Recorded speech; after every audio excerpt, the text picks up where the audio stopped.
Circulando, o seu programa de mobilidade urbana em Volta Redonda. Grande parte das cidades do Brasil encontram dificuldades com congestionamentos e excesso de pedestres. Trataremos essencialmente dessa questão em Volta Redonda, que é uma cidade do sul fluminense com 257.803 habitantes, de acordo com a pesquisa do IBGE de 2010.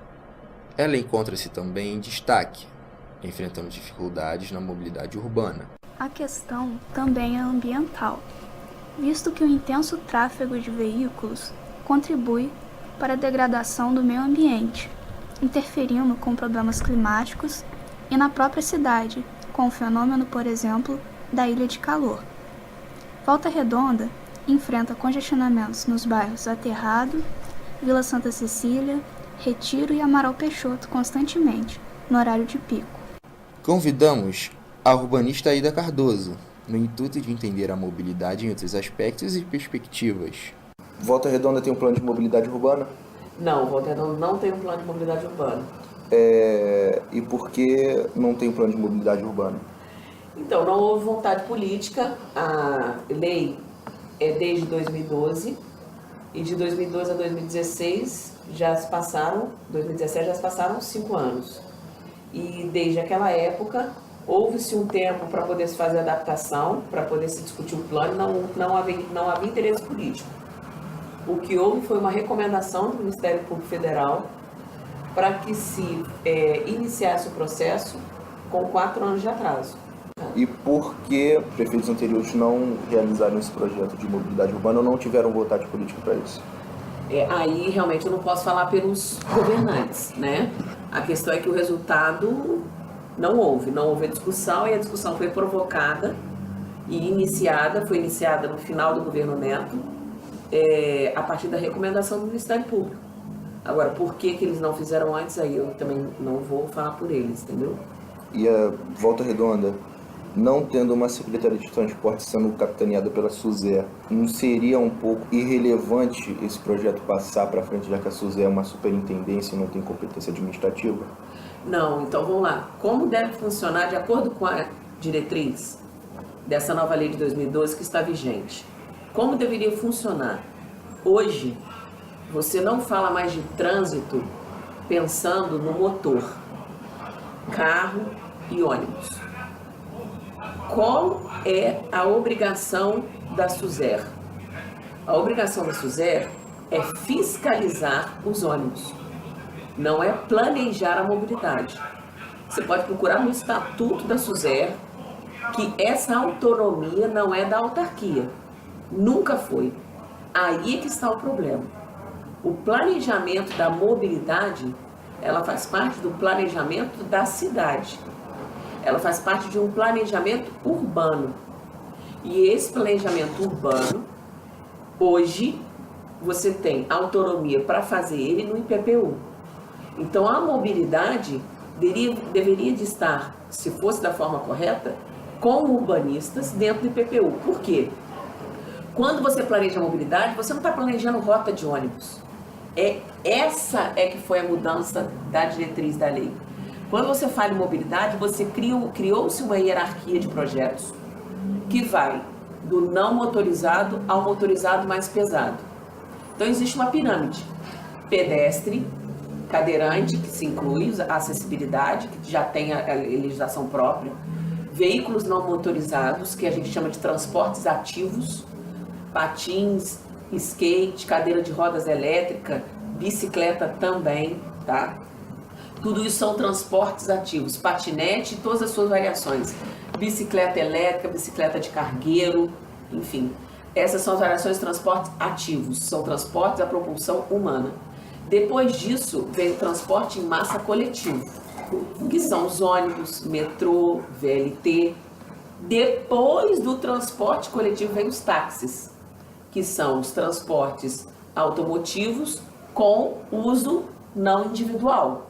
Você pode ter 3, 4 pessoas dentro do carro. Após esse táxi é que vem o motorista com o seu carro particular.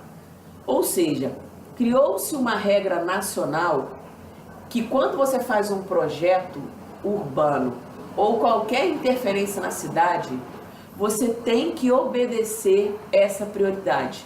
Ou seja, você não faz mais uma avenida se você não deixa um espaço para o pedestre que é prioritário em cima do carro. É a mesma coisa que eu estava falando com você anteriormente, de você querer hoje fazer um edifício sem entrada para cadeirante. O edifício é a escala de cidade. Qual é a prioridade de acesso? Tem que ter uma escada para a pessoa entrar e tem que ter uma rampa para o cadeirante entrar. Senão, ele não vai construir. Você passando isso para a escala de cidade é a mesma coisa. O urbanista, ele estuda isso, essas regras. Isso não está ligado a uma secretaria de trânsito que fiscaliza os ônibus. Esse é o impasse que está havendo na cidade. Você tem uma secretaria fiscalizadora de ônibus, que a SUSER não fiscaliza pedestre. A SUSER não cuida de acessibilidade. A SUSER não cuida de calçada, que é a prioridade da mobilidade. E põe a SUSER para fazer obra de trânsito. É esse o erro, entendeu? Então, a autarquia, ela foi usada no governo passado de forma equivocada e continua sendo usada de forma equivocada esse governo.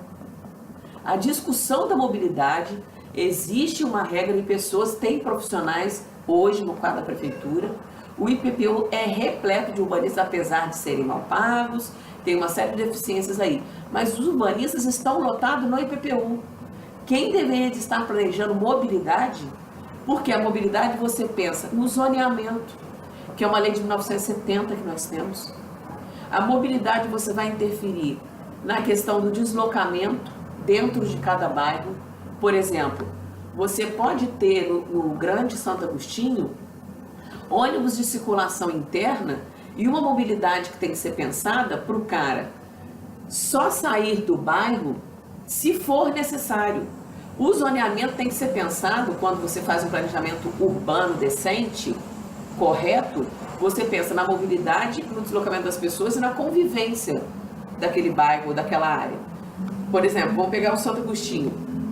Você deveria ter no Santo Agostinho a subprefeitura que tem no Retiro, para o cara tirar uma identidade, para o cara fazer um serviço burocrático mínimo, tirar uma dúvida de PTU, por exemplo, dar uma entrada num processo de legalização de obra, esse tipo de coisa. Ele deveria de ter em escritórios, empresas que isso tem ali. Hoje tem um comércio, mas você não tem nenhuma indústria próxima ao Santo Agostinho, que você se desloque ali para dentro do bairro mesmo. Você tem praticamente área comercial, certo?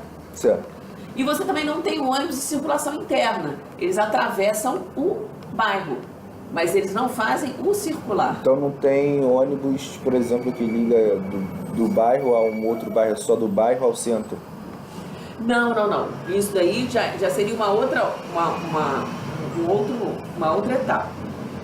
Quando você fala em mobilidade, você cria uma facilidade para o ser humano. Você mora onde? Eu moro no conforto. No conforto. Você tem a necessidade de sair para o conforto para ir para um banco, não tem? Tem. Você tem a necessidade de sair do conforto para poder fazer uma compra. Deixa eu ver o que a gente não tem ali. Compra de comida tem, né? Tem. Que não seja CSN, uma empresa grande, vamos supor, de trabalho, também não tem no conforto. Sim. É um bairro predominantemente residencial. Você tem poucas padarias, concorda comigo? Sim, poucas. Nenhuma farmácia. Não, tem uma farmácia na Rua 4. Nova.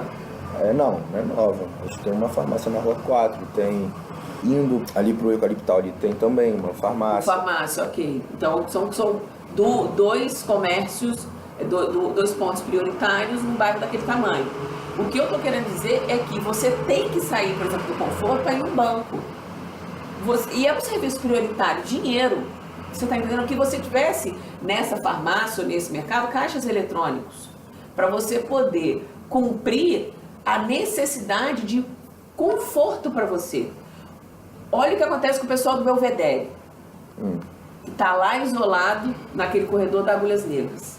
Certo. As pessoas têm que sair para ir no mercado, para ir na padaria, para ir no banco e para ir trabalhar. A pessoa vai para o bairro só para dormir. Isso é uma teoria urbana ultrapassadíssima. É uma zona dormitório. Uma zona dormitório, que não se planeja isso mais a nível urbano. Por que o Leblon é Leblon e nunca vai ser Barra? Porque são bairros distintos? Não, porque no Leblon você faz tudo a pé. E na Barra você depende do carro para tudo. A escala urbana da Barra foi um erro, que foi a mesma escala de Brasília. Você tem uma escala dependente do carro em que as pessoas não fazem nada a pé, nem em Brasília, nem na Barra. Por que o Leblon, Barra nunca será Leblon? Porque o que vale hoje no metro quadrado urbano é a facilidade.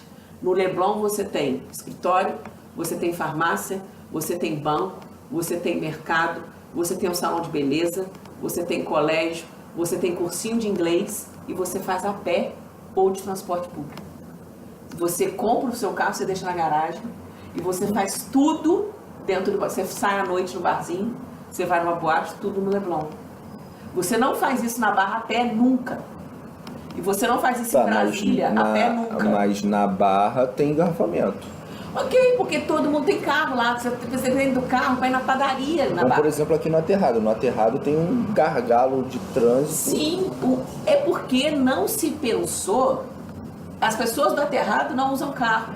O Aterrado é a escala do Leblon. No Aterrado você tem o banco, você tem o colégio, você tem a padaria, você tem a farmácia, você tem o transporte público, você tem o supermercado, você tem tudo. Você está entendendo essa diferença? Então, o planejamento urbano é pro urbanista. Aí é que está o erro. O planejamento urbano aqui não está sendo feito por urbanista. O planejamento urbano inclui a mobilidade, está sendo feito por não urbanistas. Este é o problema, desvincularam. Aí você cria interferências que não têm a eficiência de um projeto urbano. O projeto urbano inclui a mobilidade. A mobilidade é apenas um dos itens de um trabalho urbano. Sim. Quando você tem um trabalho urbano correto, você tem o caso, por exemplo, que foi bem sucedido, de Ipanema Leblon.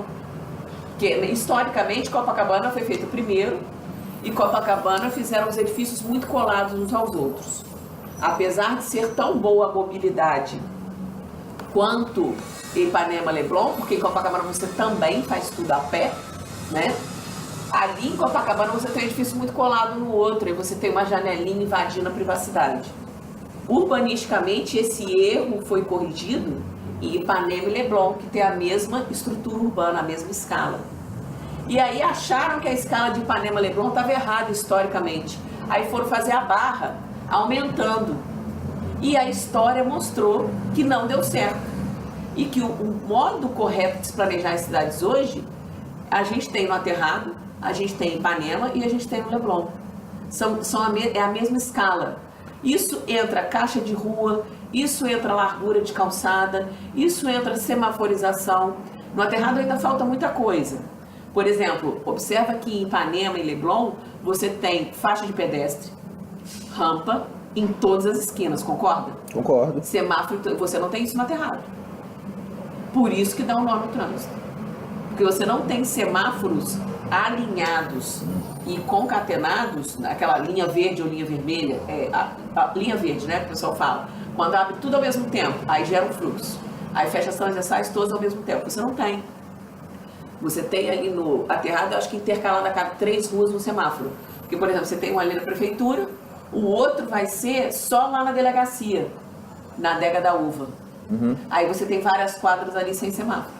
Certo, mas lá na Barra foi investido em modais mais modernos, como ciclovia, como BRT. Depois, isso foi feito agora. Mesmo assim não resolve. Você não sai a pé. Concorda comigo? Concordo. É a escala utilizada. O que a gente fala de escala? Quando você tem escala que não respeita a escala humana... E estava planejado também